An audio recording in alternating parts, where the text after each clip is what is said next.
don't know, now you know. It's your boy RC, and welcome to another edition of the Pro Show Podcast with me, your boy RC. Today's show, have a special guest, close friend, family. It's like my big brother, Smittrow. Hey, what's going on, everybody? Welcome back. Thanks, man. Good to be back. You've made it down to the the new studio It's beautiful, down man. here at Rec Philly. Man, I'm very proud of you. Thank you. I like to just thank them for coming up with a creative place for basically anybody that wants to do something creative and doesn't really have somewhere to go. Like when I say the podcast studio, I think it's 3 recording studios here.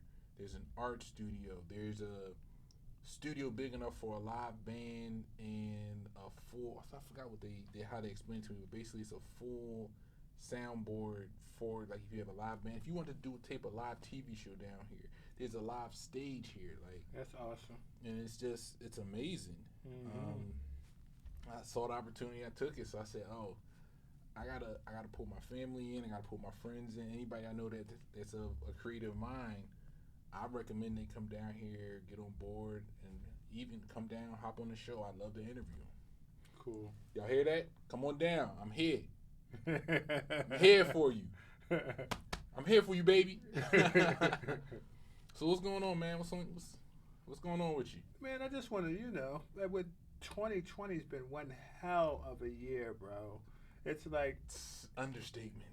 truly an understatement, but it's been one hell of a year, and I was just like some of the topics that's been going on with, and of late, and I really wanted to talk about a little bit about the voter suppression.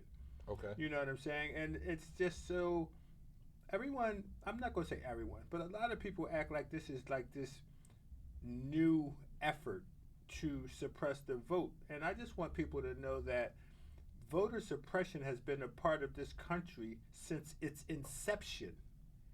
Now, think about this. In 1789, it's between, I think it went from 88 to 89, but in 1789, there were 2.2 million people in the colonies. Only 132,000 people got the vote. That's 6%, because our forefathers set it up for themselves. It was only rich, land-owning white men could vote. So, so that the whole voter suppression thing, it's nothing new. And here's the thing that a lot of people don't even realize, that our forefathers didn't even intend for poor white people to vote. Yeah, I could believe it though. It's When you just, think about it, yeah. just how things are now, and how folks are treated if you don't come from a wealthy background or if you don't have wealth on hand, you're treated differently. Yeah, you're definitely treated differently. And so, and how I wanted to also touch on how the vote has been used to separate. We think that it's a unifying thing, but it really isn't, because at one point in some states, because they gave the states the ability to say who could vote, but so in some states even free black men could vote, but women couldn't vote. So I forget what year it was, but I know, but a woman named Lucretia something and someone else, they started basically lobbying to vote. Okay. So what happened was they were getting with poor black people to vote. So in order to separate the whites from the blacks, they gave the white women, but not the black, the ability to vote. It's been it's a very divisive thing. And here's also a thing that I would like to share, is that the biggest con that we've been taught, and when I say we, I mean not just people of color, just poor people, is that your vote doesn't count. But I just have one simple thing to say, that if your vote doesn't count, then why is there such a concerted effort to keep you from voting? That's a good point. I talked about that on the last show as far as things that have been done with voting as far as what I'm trying to remember what election it was with Bush and the whole fiasco down there in Florida. Oh, with the hanging chads or chits. I think it's chads, hanging chads or something. And yeah, it was, but we can't be surprised. Oh no, yeah, like when at first I was, but then as I got older and more things I've learned and being exposed to different things and different information, I should say, it surprised me at the time, but then when I look back on it, it's not surprising. Yeah, I mean, it's really, if we truly look at it, it's simply history repeating itself over and over. The difference is, and this is where we can make a difference, we live in the information age. Yes, at your fingertips. Exactly. We have literally the phones, cell phones. I just found out I can do a Google search from my watch. The information is there. My only thing is, once you find the information, you have to make sure it's a credible source. Because from what I understand, certain things on Wikipedia can just be put up there without any basis on fact. Yeah. Now, I mean, when I say that we can get this information, we also have to do our due diligence in making sure that the information is coming from, as you stated, from a credible source. But again, the information is there. Yeah. And we use our phones for everything except what the most powerful part of it is, and that's to enrich us, to make us smarter. You know what I mean? It's a smartphone. Exactly. Wow. Hence, a smartphone. Exactly. So let's stop taking information that's given to us by, and I'm just throwing these out, Fox or NBC or MSN. Let's stop taking this information at face value, and if you're interested, and do some research into it and find out if someone's feeding you some, bad information. The good old malarkey. Because think about it, bro. Think about Trump's modus operandi, meaning that the way he works is, if he keeps saying something that's false over and over and over again, people start to believe that it's true. Yeah. Because they're not doing any research. If you're not actually doing your research on it to find out if it's any fact in what he's saying, it's like, well, maybe it is true because he keeps saying it.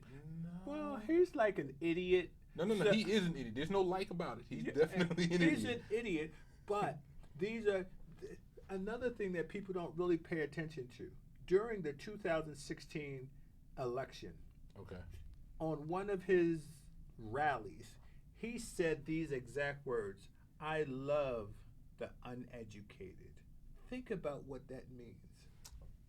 Meaning, I can tell you anything, and if you're not aware of it, if you're not knowledgeable of it, you'll believe what I'm saying. I could go out here and tell you, oh, it's Thursday night right now, and if you have no concept of time, day, the week, month, year, then you just gonna say, well, I guess he's right. I mean, think about it. He's in a position of authority. Okay. Whether he's an idiot or not, he's in a position of authority. So some people just take what he says at face value. You know what I'm saying? It's just, a lot of people don't realize that Trump has been a Democrat his whole life. He also did an interview quite some years ago, and he said, if I ever ran for president, I would run as a Republican because they will believe anything. It's on, don't take my word for it. Look it up. It's just, I just can't even fathom that so many, I get that some people would just follow it, because I was speaking with my wife and I was saying, I can't understand how anyone can still be a Trump supporter. And she made a very interesting point. She says, it all depends on what you're voting for. Like I said, because I said this, 205,000 people dead, another 6 million infected with coronavirus, businesses lost. But she made me see that it depends on what you're voting for or what you're voting against. Some people are just voting for the white superiority. The fact that someone in my family died from the virus, it's not that important to me as it is for me to maintain my white privilege. So with all the lies, with all the law breaking and all that, that doesn't matter because he's still blowing that dog whistle to say, let's make America great again. We know people of color and poor people know what that means. You should know what it means anyway, I believe. Wow. Think about it. It's such a, it's he does it so blatantly that it just goes over people's heads. Good point. Think about it. Yeah. Wow. This is why I like having conversations with you, because you force me to think about things outside the box. We're going to take a brief pause, and we'll be right back.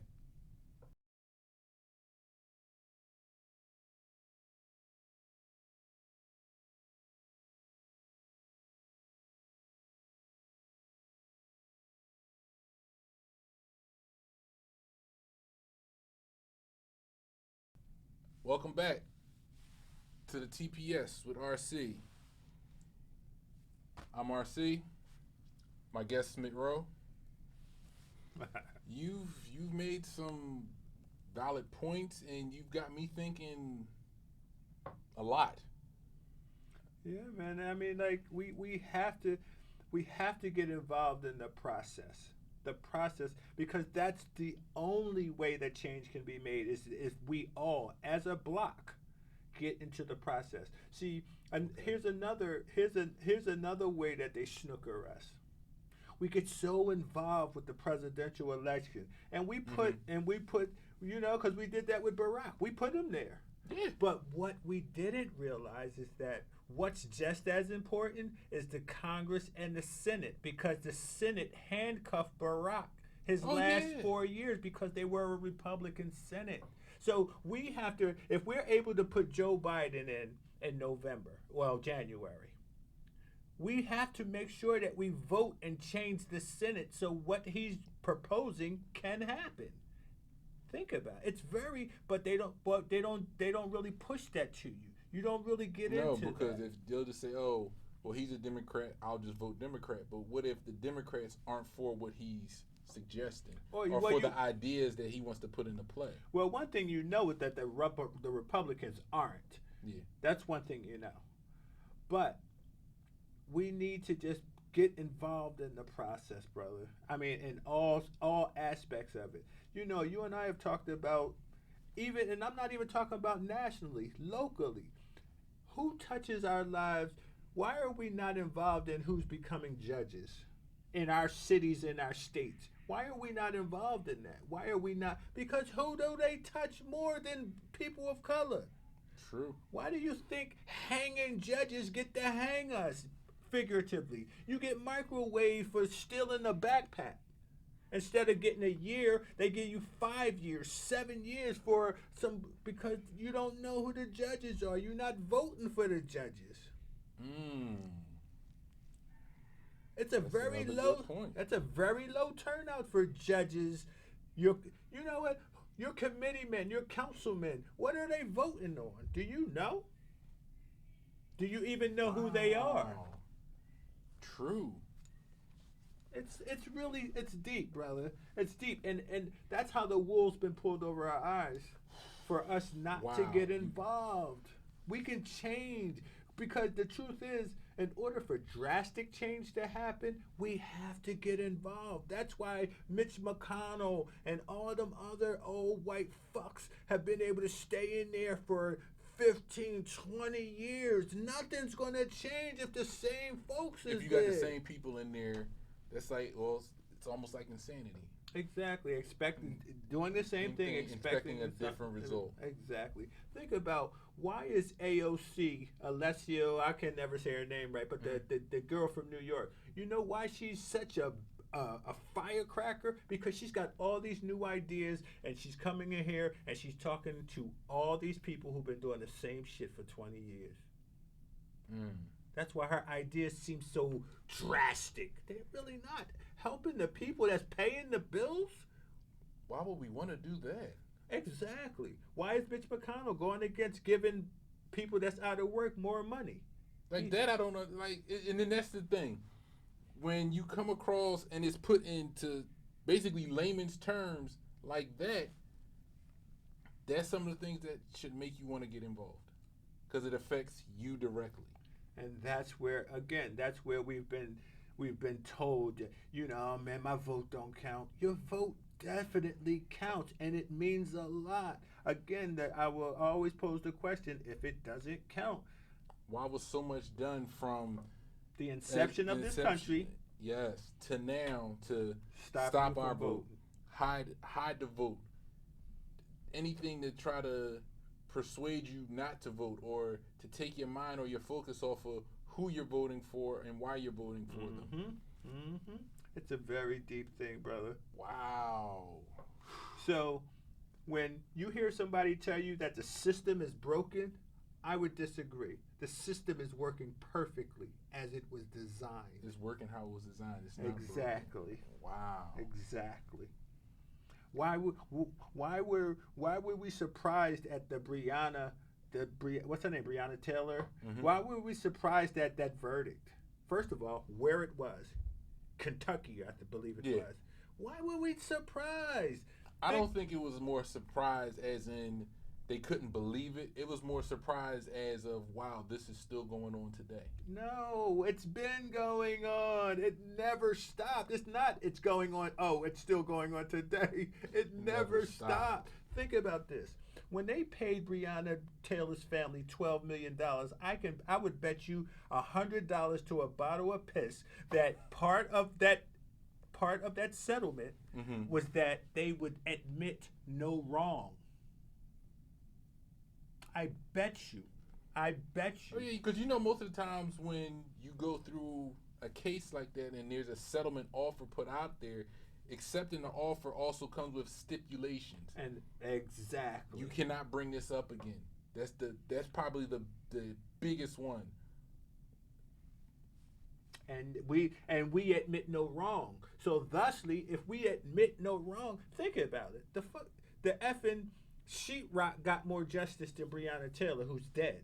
They worried about the bullets going upstairs in the white folks' apartment, and that woman laying in her bed there. Now, if somebody break in your house with a no-knock warrant, you in the wrong spot. You think I ain't gonna start blasting on whoever walking in my house? You didn't announce yourself? It was a no-knock warrant. So they just kicked the door in. So if I think you're breaking into my home, I'm wrong for shooting you? Or shooting at you? To protect? What about the Castle Doctrine? But again, it's just all so crazy, bro. And again, this is nothing new. Again, with us living in the information age, what happened was they put these phones in our pockets with cameras now. And what's happening is now America, white America, and all parts of America get to see it now. We've been living it since forever. Because now you'll see the video posted up there, and one of the things I've started doing was looking at the comments and who's making them, and you'll still see the occasional, well, they should have listened to the officer, or well, if they weren't wrong, why were they putting up a fight? Here's a question I would ask. How is it a person that you thought had a gun gets 7 shots? And how is it a person that you know has a gun gets arrested? Think about it. It happens often. It happens often. And it's like you said, the information's out there. There was basically the past, I want to say 3 years, the different white shooters were arrested. You had black people that were just resisting arrest, but they were shot to death. To death. And like one of the things that a lot of these officers claim, fear for my life. Let me get this straight. That's a blanket. There's a white man with a gun pointed at you, letting it ring, you're not scared. There's a black man. There's a black woman sleep in her bed. How are you fearing for your life? There's a black man getting into his car, shot 7 times. In the back. In the back. But you're fearing for your life. You're afraid of, oh, he might have a weapon in the car. But yet, you see the weapon on what's this white kid? He was walking the street with an assault rifle. Here lately in Kenosha. So you're telling me there was no fear there? You see, he waved at the police officers, bro. When they were coming this way after he had just killed 2 people and he was going this way, he waved at them and they drove by him. And it's one of those things where it's like it's there, it's in front of you, and they still try to sweep it under the rug. He went home. They didn't arrest him till the following day, bro. Like I watched something that was brought to my attention on social media about a lady being arrested at I believe it was a high school game or a little league game for not wearing her mask. I saw that. They tased her. You heard people saying that's not right. Why is he harassing her? Is he even really a cop? Because it was a black officer. But yet, if you look around, look at the video again. The people in the audience have face coverings. And I guarantee you, it's probably placed somewhere at that arena or little stadium that in order to be here, you need to have a face covering. White privilege. I don't have to follow rules. Exactly. They don't have to follow rules. The rules are for everyone. The rule doesn't state if you're black or white. It's supposed to be the rules, period. Mm-hmm. But it's more than white privilege. And in my opinion, it's taught. Now, for sure. I witnessed it myself at a job I was working where white kids running around, touching stuff, doing whatever the hell they want. Parent doesn't say a thing to them. Watch black kid come in, not running around, goes and sit down and have a seat, and after they've been there for a while, we're asked, well, why are they still here? I believe they're sitting there at the table having a conversation. It doesn't matter why they're still here. But let me ask you this one question, because I know we got to get ready to get out of here. But listen, here's a question I would ask. Why are people of color the only ones who have to have the talk of how to conduct yourself with police?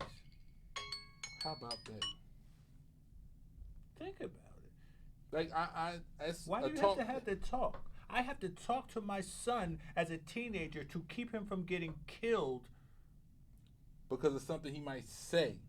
Which is within his right. As long as he's not reaching in his pockets, doing anything.